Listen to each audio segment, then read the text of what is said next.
جس کا دیکھنا بھی ایمان، جس کا ہاتھ چومنا بھی ایمان، جن کے نقش قدم پر چلنا بھی ایمان، وہ ذات پاک ہے جناب محمد رسول اللہ۔ اب آئیے، صحابہ کا نورانی مجمع ہے، سیدنا صدیق اکبر موجود ہیں، فاروق اعظم رضی اللہ تعالیٰ عنہ تشریف فرما ہے، حضرت عثمان غنی ہے، مولائے کائنات ہے۔ اب سب کی فضیلت الگ الگ ہے، حضرت سیدنا صدیق اکبر کے مقابلے میں پوری کائنات میں کوئی نہیں ہے۔ انبیاء کے بعد سارے لوگوں میں سب سے افضل مرتبہ ہے تو سیدنا صدیق اکبر رضی اللہ تعالیٰ۔ اب آپ سنیے، یہ صحابہ کا نورانی مجمع ہے، جیسے ہم اور آپ بیٹھے ہوئے ہیں ایسے صحابہ کرام کا جھنڈ مسجد نبوی میں لگا ہوا ہے۔ ہائے ہائے، قربان جاؤ میرے دوست، میں آپ کو بتاؤں، دل مچل رہا ہے۔ آپ حالہ سمجھ رہے ہو، حال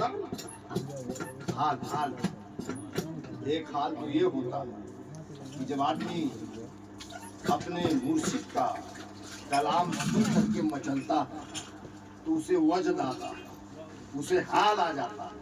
اور ایک آپ باہر نکل کر کے چاند کو دیکھیے، چاند کے کنارے کنارے ایک لکیر گول سے بنی ہوئی ہے، اس کو حالہ کہتے ہیں۔ وہ حالہ چاند کو گھیرے ہوئے بلا تمہید و تمثیل میرے مصطفیٰ جان رحمت صلی اللہ علیہ وسلم کو ایسے گھیرے رہتے تھے جیسے حال چاند کو گھیرے ہوئے۔ صحابہ کا نورانی مجمع ہے۔ میرے آقا ارشاد فرماتے ہیں، لا یؤمنون احدکم حتی اکون احب الیہ من والدہ والناس اجمعین۔ اے میرے صحابیوں، اے میرے دیوانوں، تم میں سے کوئی مومن اس وقت تک نہیں ہو سکتا جب تک کہ مجھ کو اپنی جان سے، اپنی اولاد سے اور سارے لوگوں سے زیادہ محبوب نہ بنا دے۔ معلوم یہ ہوا کہ نبی کے محبت کا نام ایمان ہے، نبی کے اسم میں قربان ہو جانے کا نام ایمان ہے۔ نماز پڑھنے سے مومن نہیں ہوتا ہے، مسلمان ہو جائے گا۔ روزہ رکھنے سے مومن نہیں ہوتا ہے، مسلمان ہو جائے گا۔ یہ ساری ادائیں کس کی ہیں؟ یہ ساری ادائیں، نماز پڑھنا، روزہ رکھنا، حج کرنا، زکوٰۃ دینا، سفر کرنا، جہاد میں شریک ہونا، یتیموں کے سر پر ہاتھ رکھنا، یہ کس کی ادا ہے؟ یہ محمد رسول اللہ کی ادا ہے۔ میرے اعلیٰ حضرت امام اس کو محبت فرماتے ہیں کہ معلوم ہوا کہ جملہ فرائض شروع ہے، اصل الوصول بندگی اس تاجور کی ہے۔ یہ ساری عبادتیں مصطفیٰ جان رحمت کی نقل ہے، اسی نقل پر ہم اپنے سر کو جھکا رہے ہیں، قیام کر رہے ہیں، سجدہ کر رہے ہیں، کھڑے ہو رہے ہیں۔ مصطفیٰ جان رحمت کے صدقے میں وہی عبادت ہے، اور وہ عبادت اللہ کی بارگاہ میں مقبول بھی ہوئی۔ ایک پوائنٹ یہ ہو گیا، اب آئیے دوسری پوائنٹ کونوا مع الصادقین، سچے لوگوں کے ساتھ ہوگا۔ سچے لوگ کون ہیں؟ آپ بتاؤ، سچے لوگ کون ہیں بھیا؟ ہے نا؟ لیکن سچے سب لوگ نہ ہے نا؟ آپ بھی جھوٹ بولتے ہوں گے، ہے کہ نہیں؟ بھائی بھی بولتا ہوگا۔ اب کس کے ساتھ ہے؟ قرآن کہہ رہا ہے کہ سچے لوگوں کے ساتھ ہوئیے۔ آپ مارکیٹ میں چلے جاؤ، دکاندار کے پاس، وہ بھی جھوٹ بول رہا ہے۔ ڈاکٹر کے پاس جاؤ، وہ بھی جھوٹ بول رہا ہے۔ کوئی ایسا وبھاگ، کوئی ایسا معمول نہیں ہے، فارمولا، کہ جہاں جھوٹ نہ بولا جاتا ہو۔ لوگ کہتے ہیں اگر حضرت جھوٹ نہ بولی تو ہمارا کاروبار نہ چلا۔ بولو بھائی، ہے کہ نہیں؟ چاہے جو ٹھیکہ ہو، چاہے لکڑی ٹھیکہ ہو، چاہے بالو ٹھیکہ ہو، چاہے محرم کا ٹھیکہ ہو، کوئی بھی وبھاگ ہو، جہاں بھی جاؤ گے آپ کو جھوٹ ملے گا۔ اب کس کے ساتھ ہوں بھائی؟ اب آ جاؤ ادھر ٹوپی پیجامہ کی طرف، کیا مولوی جھوٹ نہیں بولتا؟ بولو بھائی، کیا پھر نہیں جھوٹ بولتا؟ اب جائیں تو ہم کہاں جائیں، جبکہ قرآن کہہ رہا ہے سچے لوگوں کے ساتھ ہو جاؤ۔ اب اس کی مثال دے کر میں آپ کو سمجھاؤں کہ سچے لوگوں کے ساتھ ہونے کا حکم خدا کیوں دے رہا ہے۔ ایک ٹرین ہے، ٹرین میں کئی قسم کے ڈبے ہوتے ہیں، کئی قسم کے ڈبے، 3 قسم۔ ایک ٹرین میں کئی کوالٹی کے ڈبے ہوتے ہیں، فرسٹ، سیکنڈ، تھرڈ، سیکنڈ، ہے نا؟ ریزرویشن والا، اس کے بعد میں سیکنڈ والا، پھر چالو، اور ہر ڈبے کا تعلق ایک دوسرے ڈبے سے لگا ہوا ہے کہ نہیں لگا ہوا؟